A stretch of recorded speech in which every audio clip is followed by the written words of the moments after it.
Welcome to Choice Classic Radio, where we bring to you the greatest old-time radio shows. Like us on Facebook, subscribe to us on YouTube, and thank you for donating at choiceclassicradio.com.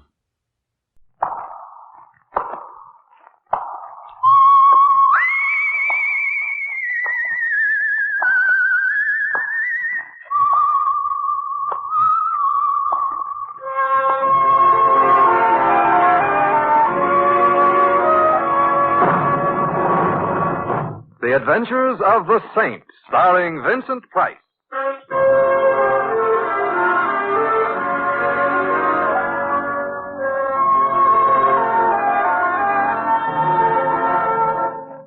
The Saint, based on characters created by Leslie Charteris and known to millions from books, magazines, and motion pictures. The Robin Hood of modern crime now comes transcribed to radio, starring Hollywood's brilliant and talented actor Vincent Price as The Saint.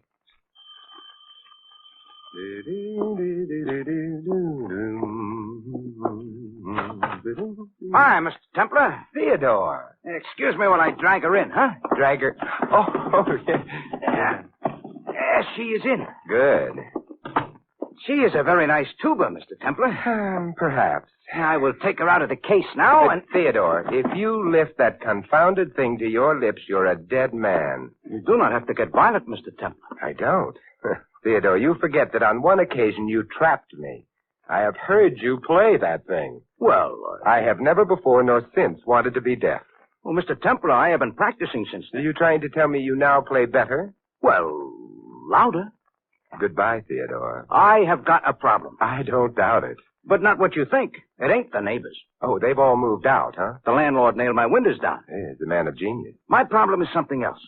It would help if Keep away from that tuba. But I only want to play... I've never strangled anyone yet, but there can always be a first time. Okay, I won't demonstrate.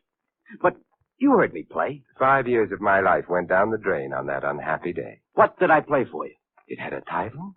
Well, I guess it don't really matter. On account of I only know one piece, so... Well, anyways, that's what I played for Mr. Stanley.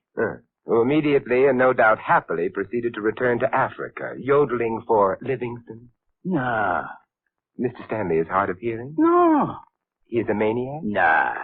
He hates music. No, he is the guy who owns the Stanley Casino, which is kind of upstate and is a very swanky roadhouse-type roadhouse. Oh, you had him tied to a chair. Mr. Templar, he asked me to play. He called me up and asked me to come over and play. And? And after he heard me play, he hired me. Oh? To do what? Sweep the roadhouse? To play the tuba in his band.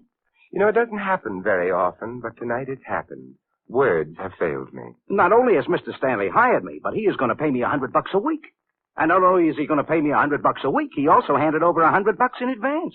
In cash. Theodore, I suppose I should congratulate you. Oh, thanks. But what's your problem? Mr. Templar, I love to play the tuba. But I don't play it good, I know that. You're an honest man, Theodore. Even I sometimes can't stand the sounds I make. Mr. Templar, nobody would pay me dough to play if it was legitimate. You may be right, Theodore. So what should I do? I still got the whole $100. Should I give it back to Mr. Stanley? What kind of a man is he, anyway, by reputation? From what I have heard around, he is a very big operator type. And I do not think he has had a reputation ever since he was expelled from reform school. Oh, why was he expelled? Oh, he lowered the tone of the place. Theodore, when do you start working for him? I make my debut tonight. Debut. I see. So what I'm asking you, Mr. Templar, is will you please be there when I debut? That means there will be at least one friend of mine in the audience, and I got a feeling I am going to need a friend. You may be right, Theodore, but if the roadhouse is the kind of place most roadhouses are, the patrons will be thinking of other things than music anyway. Yeah, but suppose they think of murder.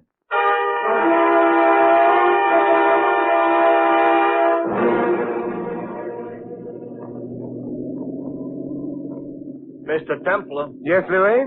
it ain't none of my business. Will that stop you? No. I didn't think it would. One of these days, I'm going to hail somebody else's cab. So then what happens to my wife and my 6... No, don't say it. I haven't got a wife and 6 kids. You never will have if you don't keep your eye on the road. Up here in the country, what could I run into? A tree. True. Yeah, but Mr. Temple, I started to ask you something. You're going to the Stanley Casino. The Stanley Casino is in the country. Westchester, Louis. You know, the same thing. Also, the Stanley Casino is a very romantic place. Fellas take their girls there. Now, you're not equipped with a girl, therefore... Why am I going there? To listen to a friend of mine play the tuba. Well, one thing you can say for that, it's different. It's also true. Yeah. Mr. Temple, I'm not saying I can understand why a guy would want to play a tuba in the first place, but maybe he's got a reason. But for somebody to voluntarily listen to him, then there's no excuse. I'm fond of Theodore, Louis. I have a feeling he may be in trouble. Oh, that I can understand. You see, he must have been hired for a reason that has nothing to do with his tuba playing. Now, what it is, I can't imagine. Maybe you should have stopped him. I couldn't, Louis. It was a job, and, I don't know. Maybe I should have. Maybe not. I feel a little like Hamlet. Oh, this I got a feeling I'm going to regret. What do you mean you feel like Hamlet? He couldn't decide either. Of course, you remember his famous soliloquy. I think the children should ought to be sent to bed right now. The one that begins, tuba or not tuba, that is the question.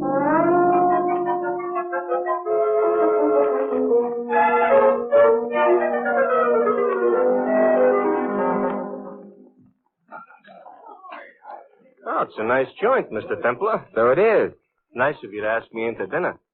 Can you afford it? The prices are a little high, Louis. My steak could have bought a cow. Yeah, perhaps, but it wouldn't have bought a floor show. And judging from the decor, the floor will shortly have plenty to show. I wouldn't be surprised. Embarrassed, maybe, but surprised, no. Hey, look, the band is climbing into the bandstand. Yeah, I noticed. Only trouble is... Oh, I don't see no tuba. No Theodore either. Maybe he got fired. Before he even started to play? No. Louis, Finished my dinner. Don't have to digest it for a while yet, so if you want to go pay a visit or something. I very definitely do. Come along. Okay. Only where are we going? Well, there's a door at the left of the bandstand. Several people have used it. We might try it. Could be maybe an exit. And then the head waiter will stop it. Yeah, and he ain't, so? So we try it. Well, very nice hallway. Got walls on both sides. Yeah, not to mention a roof. No, light coming through the transom of that door up ahead. Mr. Templar, we're looking for Theodore. We're looking at the moment for anyone we can find. You don't hear much noise coming out of that room. Yeah. This might be Stanley's office. Come in. Good evening, Mr. Stanley. Guests here, gentlemen? Yes. Well, of course, I'm always delighted to see guests in person, but I'm sure my head waiter will do anything to satisfy you. Tell me, does he employ the musicians for your orchestra? Are you a musician? Well, not exactly. We're interested in one of your musicians. That's all? Which one? Theodore Coogan. Coogan? Coogan. Well, I'm sorry, but the name isn't familiar. Of course, I know all the boys in the band, of course. What does he play? He insults the tuba. Tuba? Well, I'm sorry, but we don't have a tuba in my band. What made you think your friend Theodore might be playing for me? Oh, rumor? Well, I'm afraid it was an incorrect rumor. However, if your friend's a good man, you know, the novelty might be worth something. Send him along to me, and I'll see him. Oh, that would be very nice of you. Only thinking of the casino, that's all. And now, why don't you gentlemen run along and enjoy the floor show? Oh, thank you. That's exactly what we'll do. My apologies for having intruded. Not at all. It's a pleasure to meet you. Good night. Good night. Good night. Oh, real courtly type, huh? Very. Come along, Louis. Hey, this ain't the way back to the floor. I know it isn't. We're not returning there. Why not? We don't approve of floor shows? It's not that. Back of the building would be around this bend and... Come on, Louis. We'd better go back. Yeah. Mr. Templar, I could lend you a few bucks if you're short and you're trying to duck the dinner bill, you know. Thanks, Louis, but it isn't money I'm worrying about at the moment.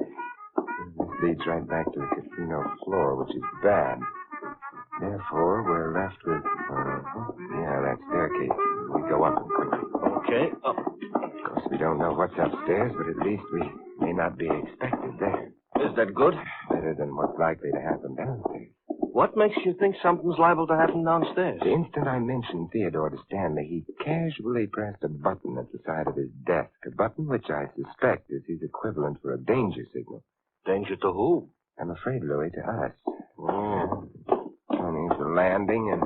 Another hallway. Well, we'll have to try. There's another door on this side. Also So far, all this upstairs consists of is a lot of doors which are locked. The rooms are probably used for storage. Stanley will realize shortly that we didn't return to the floor show. The back door was guarded, so he'll know we didn't leave through it, which means... Yeah, he'll come up and see us sometimes, and there's sometimes there's going to be now. It is. Of course, I don't know whether Stanley intends anything too drastic. We haven't seen Theodore. Supposing we had. Well, let's try this door. This one's open. Come on. Quite a suite. Too bad I didn't use some sweet air in this suite. Maybe they jumped up here. Shut the door, Louis. Okay. Is there a bolt on the door? Yeah. I slide it? You slide it. You know, it ain't very strong. Here. Window over on this side. Yeah, it's a room with a view. Yeah? Yeah, what we've got is a view of the parking lot.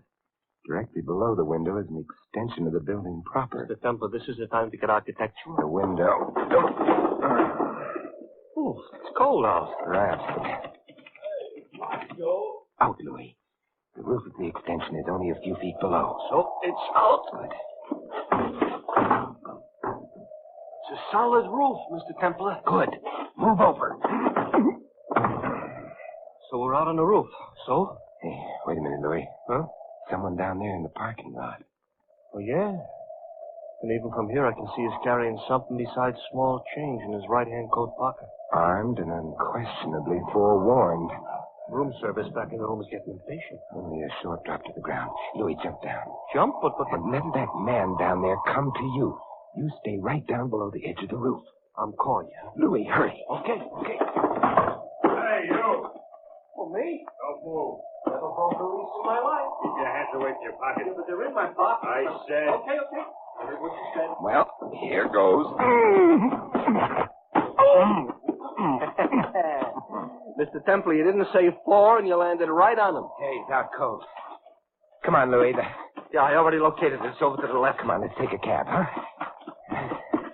Temple. Yeah? A very good foot racer, I ought to tell you. Not. I take it back. I just gained 50 miles an hour. We're almost to the cab. The light isn't too good for their aim. Their aim could be too bad for our health.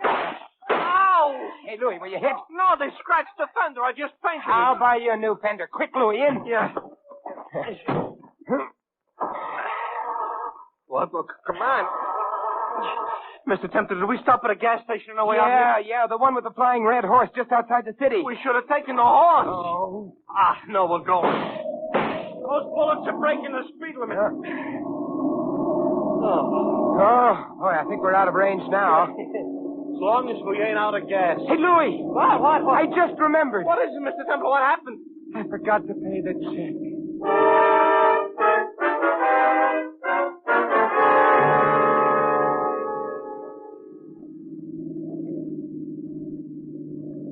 Mr. Templar? Yeah, Louis? I ain't as big a coward as I sound. Of course you're not. I'm bigger. Why don't we go home instead of visiting that tuba player? Louis, Theodore may be in danger. Uh-huh. And when they fire bullets at us, we're not in danger. Huh? You mustn't forget, Louis, that Theodore has to worry about his tuba, too. Oh, this touches me. Okay, we'll help Theodore protect the tuba. But if we wind up in a hospital, who'll need a tuba? We will. A tuba toothpaste.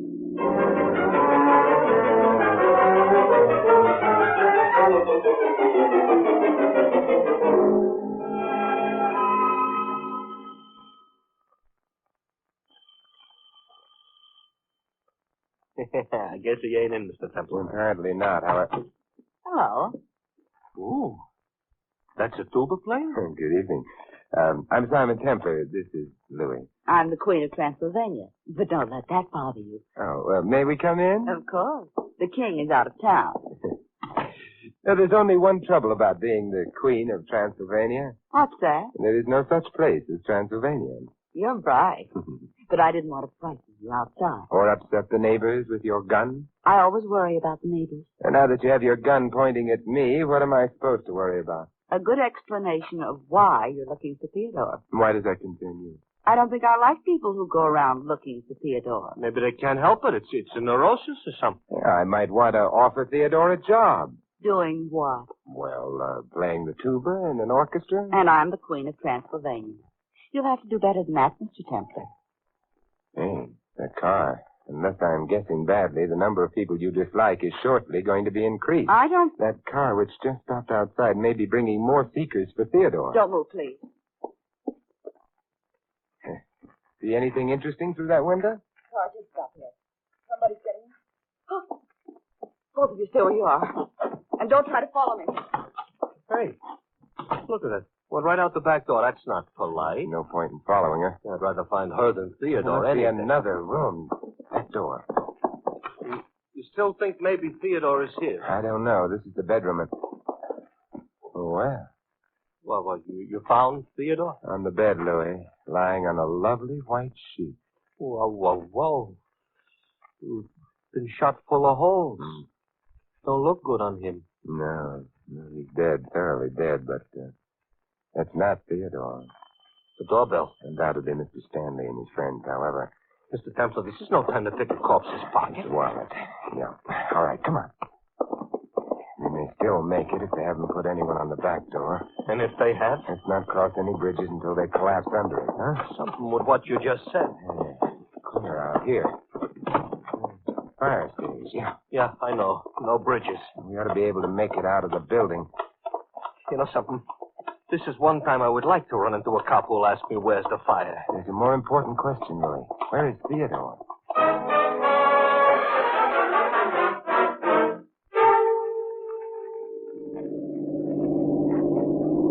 Look, Mr. Templar, ain't we had enough escapes for tonight? I don't know.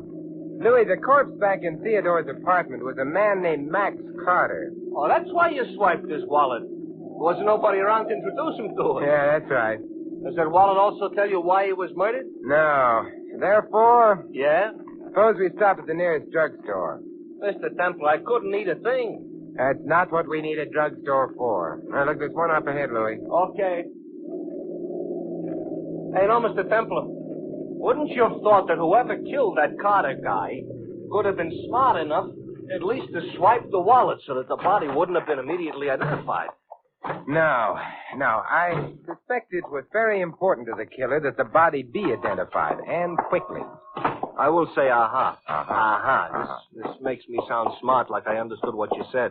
So now I can be a dope again. We're in the drugstore, now what? So we find a phone booth. Yeah, this one. Yeah. And we make a phone call. Well, if you'd have had a chance at least to get a phone number, I would know who you were phoning. But you didn't. So who you phoning? The police. Louis, I've got to find out who Max Carter is. Lieutenant Archer here. Oh, Lieutenant Simon Templar. The lieutenant just left for the upper Amazon. Good night. Well, what's the matter with the lower Amazon? Too low. Simon, what can I do for you? Who is Max Carter? Crook, drug addict, blackmailer. A wholesome little character. I see. Suppose he was found murdered. I'd give 3 cheers. And after that, you'd suspect whom? Killing Carter? Thousands of people. But the first guy I'd try to get in touch with would be a little tuba player named Theodore Coogan. Theodore Coogan? Why, Lieutenant? Well, Coogan was engaged to a girl named Wendy Breen. Very much in love with her. She committed suicide. Because of Carter, huh? Yep. So, unless Theodore had an ironclad alibi... Lieutenant, not ironclad. That went out with the bustle. Simon, why are you interested? In the bustle? No, in Carter. Well, maybe he has a bustle. Goodbye, Lieutenant. That's interesting. What is? Louis, I am about to ruin an old proverb. Oh, Mr. Templar, be careful. It's sometimes necessary to pay the piper, true. But then it may also be necessary to prevent him from piping. Mm-hmm. Let's get back to the cab.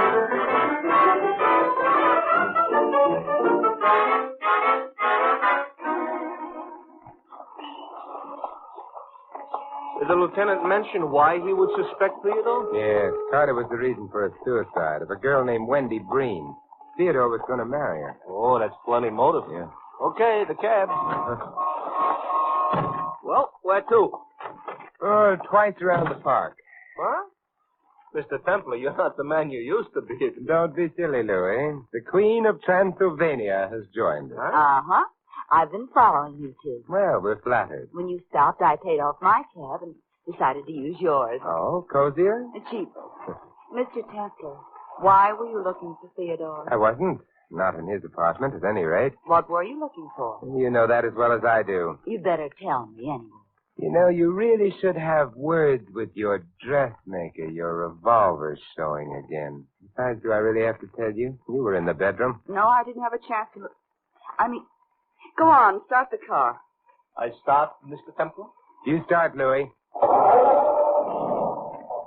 Now, suppose you tell me what you were looking for. I'm the one who has the gun. I don't have to answer any questions. Not mine, perhaps. The police, however, will be ruder and more insistent. The police? Excuse me for interrupting, Mr. Templar, but we are being followed. Oh, by someone else beside the Queen here? Must make quite a procession. Louis, can you get any more speed out of this cab? Well, there's a car right in front of me going slow. Well, you might try passing it. Okay. Hey, he's swinging over right in front of the... Hey! How do you like that? Oh, Mr. Stanley is thorough. One car in front of us, one behind. Hey, we're boxed in. Good evening, Mr. Templar. Louis will sue you, Mr. Stanley. He's very touchy around the fenders. Oh, indeed. Well, and can that be my beautiful Mona? I've got a gun. Half a dozen of my boys surrounding the cab, and you better let me have that gun. Thank you. Now then, you'll all join me in my car. I think you'll find it more comfortable. Yeah, but I like it here. Besides, your car is black. It reminds me of a funeral. You know, that's a very interesting comment, because that may be precisely where all of you are going.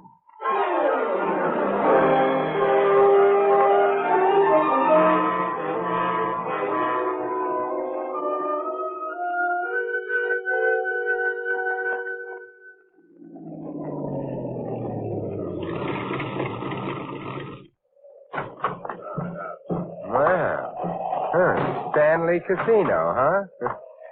Beginning to feel like my little home away from home. Well, I'm so glad. The back way, boys. Come on, come on. You don't have to push.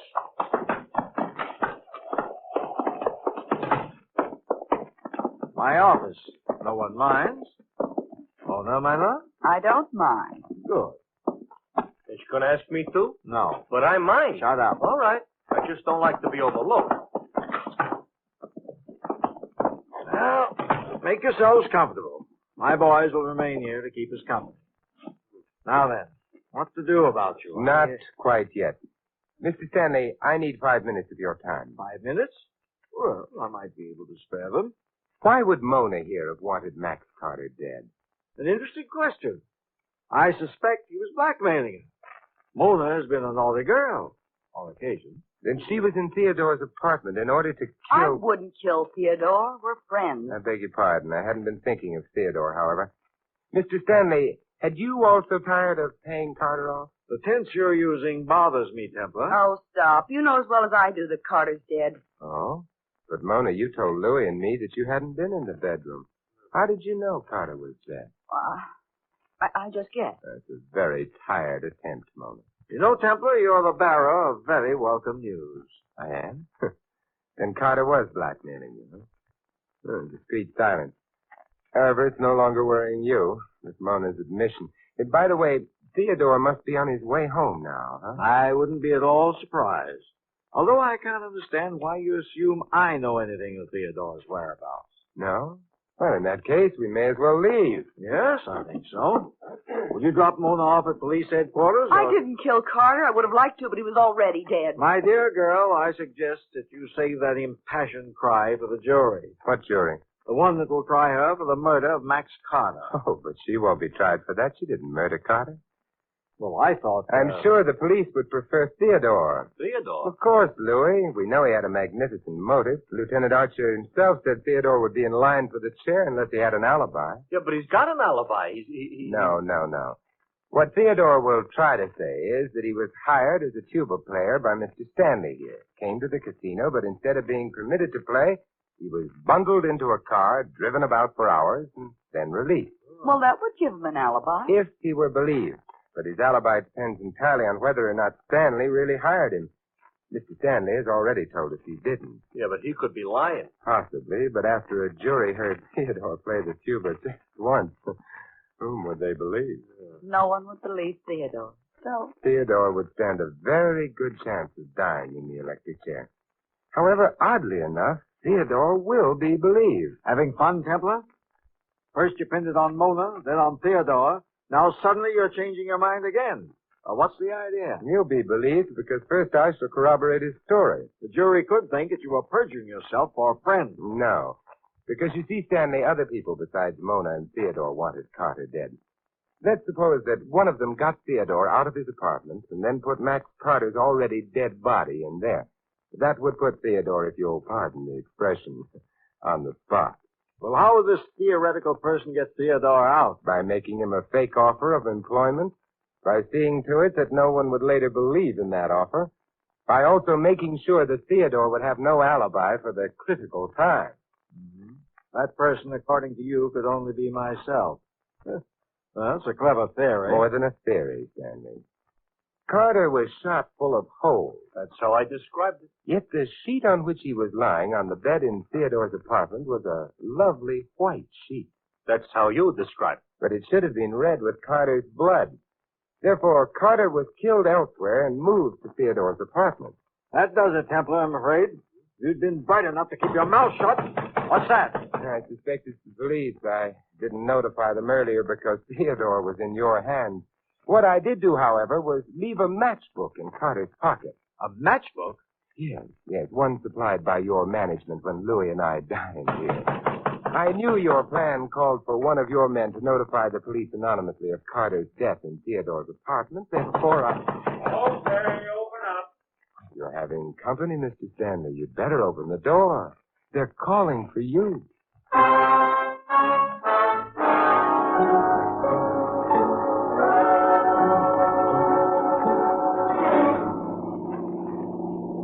Well, Mr. Templar, we got through it alive. Perhaps, but will we ever be the same? Is that bad, Simon? Well, I never would have met this Queen of Transylvania otherwise, so... Simon. So? So long live the Queen.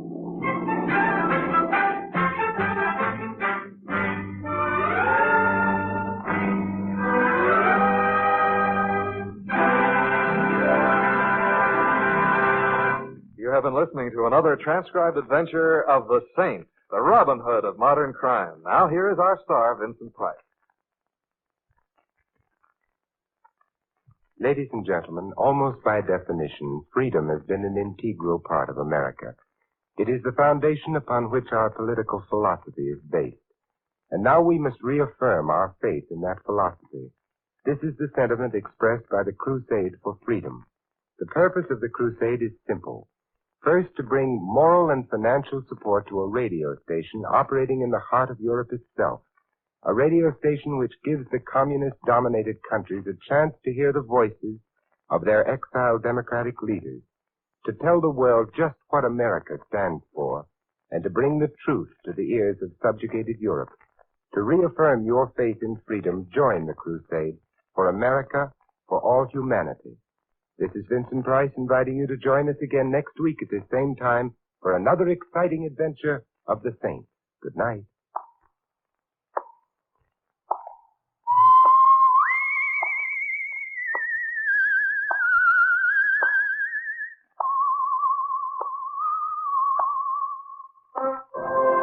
This adventure of the Saint was written by Louis Vittes. Our cast included Maggie Morley as Mona and Jack Moyles as Theodore. Victor Rodman was Stanley, Frank Gerstle the lieutenant, and Louis is played by Larry Dobkin. The Saint, based on characters created by Leslie Charteris, is a James L. Staffier production and is directed by Helen Mack.